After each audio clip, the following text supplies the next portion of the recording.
మామత్వ క్షమస్వ కపీశ్వర గురు బ్రహ్మ గురుర్విష్ణు గురుదేవో మహేశ్వర గురు సాక్షాత్ పరబ్రహ్మ తస్మై శ్రీ గురవే నమః. పుంసాం మోహన రూపాయ పుణ్యశ్లోకాయ మంగళం. శ్రీనివాసాయ మంగళం. జై శ్రీరామమ్మ. అందరికీ నమస్కారం. ఈవేళ విచ్చేసిన మీ అందరికి కూడా నా హృదయపూర్వక నమస్మాంజలి. ఎందుకంటే ఈవేళ హనుమంతుడి యొక్క జన్మదినోత్సవ వేడుకలు జరుపుకుంటున్నాం.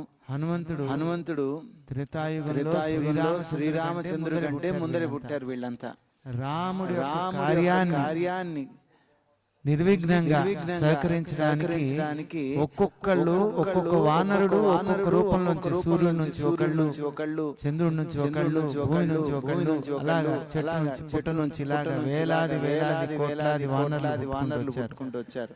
వాయుపుత్రుడులాగా హనుమంతులు వారు వచ్చారు. ఎంతమంది వానరులున్నా వానర జాతికి కీర్తిని కలిగించినటువంటి వాడు హనుమంతుల వారే. చాలా గొప్ప బలవంతుడు వాలి. అలాగే గొప్ప స్నేహితుడు సుగ్రీవుడయ్యాడు రాముడికి. కానీ వాళ్ళిద్దరు కూడా రామ పరివారంలో కనపడేటటువంటి వారు ఒక్కరు ఎవరంటే హనుమంతుల వారు ఒక్కరే.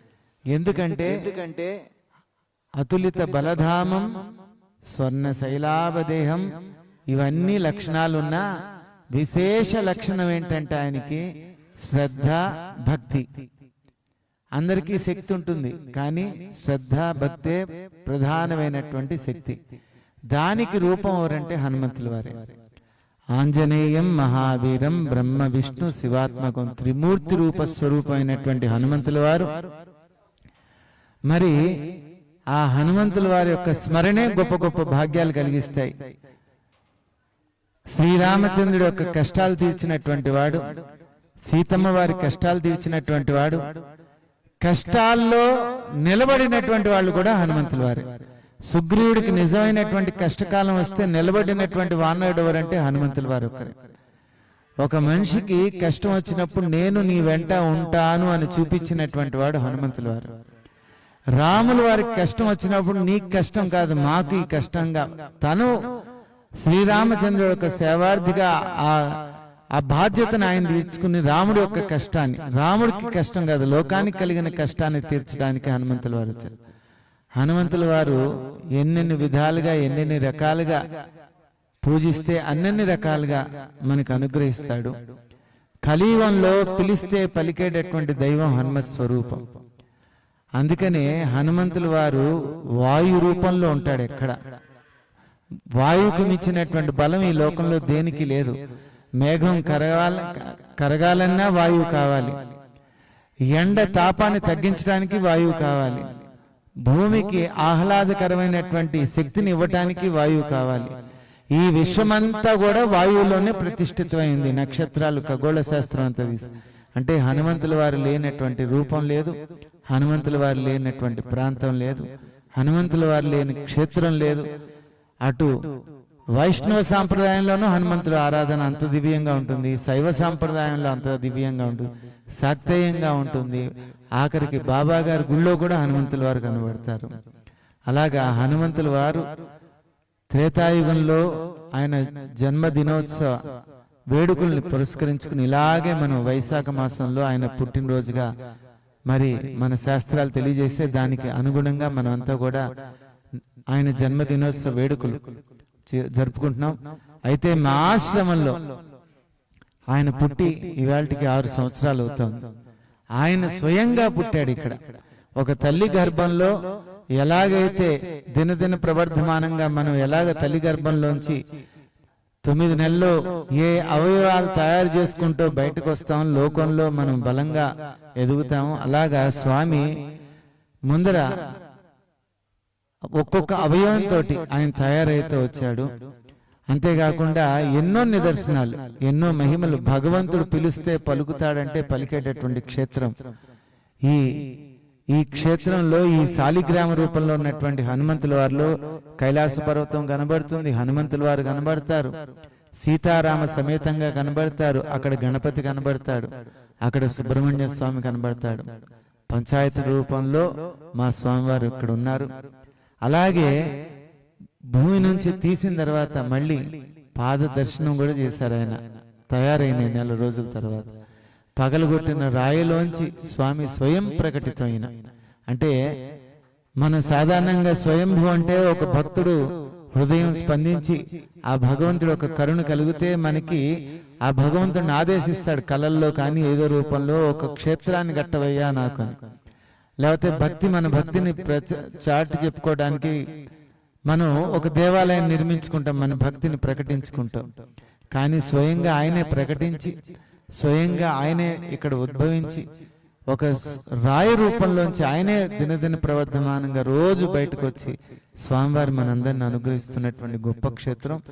కలియుగంలో ఇది ఒక గొప్ప క్షేత్రంగా ఇది ఎదుగుతుంది ఖచ్చితంగా. దీని పేరు కూడా స్వామివారే పెట్టారు, శ్రీ స్వయంభూ సీతారామ కైలాస హనుమత్ స్వామి క్షేత్రం అని. అటువంటిది మీరు ప్రపంచంలో ఎక్కడా చూడనటువంటి హనుమంతుడు మూర్తి ఇక్కడ కనబడుతుంది. అలాగే ఆయన హృదయంలో సీతారాములు అంత ఆనంద మూర్తిగా ఉండేటటువంటిది మీకు ఎక్కడ కనపడదు.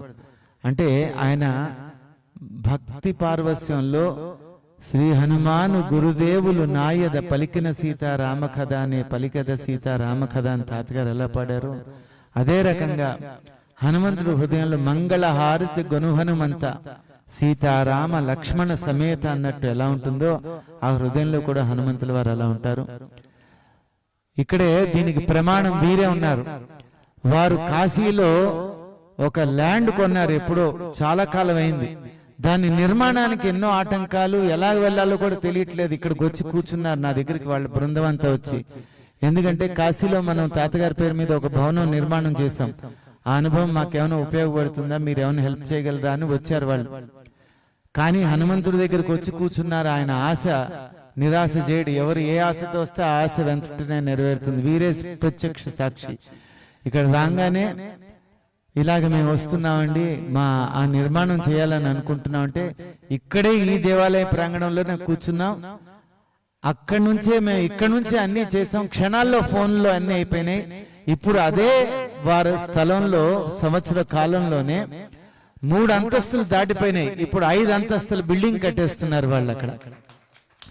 ఆ నిర్ణయం అంతా కూడా స్వామి యొక్క అనుగ్రహంలో ఈ ప్రాంగణంలోనే ఆ నిర్ణయం అనుకున్నాం. 5 నిమిషాల్లోనే కాంట్రాక్టర్ మాట్లాడేశాం. అన్ని ఆయన బాధ్యత తీసుకుని అలా చేశాడు. ఒక చిన్న ఇల్లు కట్టాలనే ఎంతో ఇబ్బంది. అందులో కాశీ లాంటి ప్రాంతంలో కట్టాలంటే ఎన్నెన్నో ఆటంకాలు ఉంటాయి. ప్రాంతీయ భావాలను, ప్రాంతీయ తత్వాన్ని ఇవన్నీ ప్రదర్శిస్తూ ఉంటారు. అలాగా భగవంతుడి యొక్క అనుగ్రహం, హనుమంతుల వారి అనుగ్రహం అంటే ఆ లంకకే ఎలాగా వెళ్ళి అమ్మవారిని చూసి వచ్చాడో అలాగ మన దేశ విదేశాల్లో ఉన్న పనులు కూడా సునాయాసంగా చేయించేటటువంటి శక్తి హనుమంతుల వారికి ఉంటుంది. అలాగే ఈవేళ హనుమంతుడు యొక్క జన్మదినోత్సవ వేడుకల్లో ఇక్కడ మనం జరిగేటటువంటి ప్రారంభంలో ఇక్కడ స్వయంభూ హనుమంతుల వారికి మన గురుభక్తిని ప్రదర్శించుకుంటూ అక్కడ విశేషంగా స్వామివారికి ఆరాధన జరుగుతుంది. 40 కోట్ల హనుమాన్ చాలీసా పూర్ణావతి విగ్రహం అది. ఆ తర్వాత పక్కన హోమం జరుగుతుంది. ఇది 3 భాగాలుగా మన ఋత్వికులు కూడా ఈ కార్యక్రమాన్ని నిర్వర్తిస్తారు. పవన్ ఏమో ట్రస్ట్ ప్రీస్ట్ ఇక్కడే ఉండి ఈ స్వామివారు వచ్చిన వాళ్ళందరికీ తీర్థ ప్రసాదాలు ఇస్తూ, మీ బృందం అంతా అభిషేకం దగ్గర, వీరేమో హోమం దగ్గర. ఈ కార్యక్రమం అంతా కూడా మనం 11:30 కల్లా ముగించుకుని మనం అంటే పూర్ణాహుతి అయిపోయిన తర్వాత మంత్రపుష్పంతో ముగించి స్వామివారికి నివేదన తీర్థ ప్రసాదాలతో స్వామివార్లందరికీ అనుగ్రహించాలని ప్రార్థిస్తూ ఋత్వికులందరూ ఇక్కడికి వచ్చారు. వారందరూ కూడా ధన్యవాదాలు తెలియజేస్తూ ఇటువంటి మంచి కార్యక్రమం ఇది. ఈ హనుమాన్ జయంతి ఉత్సవాలు 5 సంవత్సరాలు ఏకాంతంగా జరుపుకుంటున్నటువంటిది. మొట్టమొదటిసారి శ్రీ సేవ వాళ్ళు మనకు ముందుకు రావటం, వాళ్ళు సహకరించటం, అలాగే ఆర్వీఆర్ ఛానల్, మిగతా ఛానల్ వాళ్ళందరూ కూడా రావటం మన అందరికీ ఇటువంటి, అంటే ఎక్కడెక్కడ ఉన్న వాళ్ళందరికీ కూడా ఇది ఇళ్లలో చూసుకునేటటువంటి అదృష్టాన్ని కలిగించారు. ఒక గొప్ప క్షేత్రంలో ఏ రకంగా భక్తితోటి మనం చేసుకుంటామో ఈ తొలి అడిగే ఇంత ఘనంగా జరిగింది. రానున్న రోజుల్లో ఇంకా ఘనంగా స్వామివారి యొక్క అనుగ్రహం మనందరిపై అనుగ్రహిస్తారని ప్రార్థిస్తూ శుభం.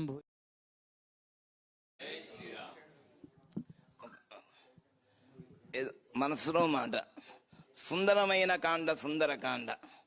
ఆ సుందరకాండకు అండ శ్రీనివాసులు గారు బంగారు కొండ.